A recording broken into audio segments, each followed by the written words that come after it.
নির্বাচনী প্রচারণায় নেমেছে প্রার্থীরা। চলবে আগামী ১০ ফেব্রুয়ারি সকাল ৭:৩০ পর্যন্ত। আরও জানাতে এই মুহূর্তে চাঁদপুর থেকে যুক্ত হচ্ছেন আমাদের সহকর্মী মনিরুজ্জামান বাবলু। বাবলু, আমরা জানি আজকে থেকে আনুষ্ঠানিকভাবে আসলে সারা দেশব্যাপী প্রচারণা শুরু হয়েছে।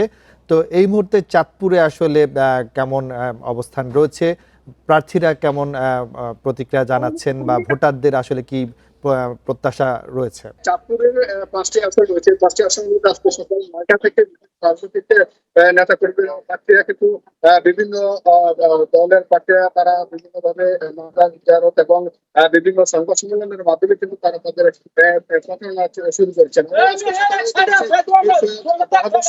তিনি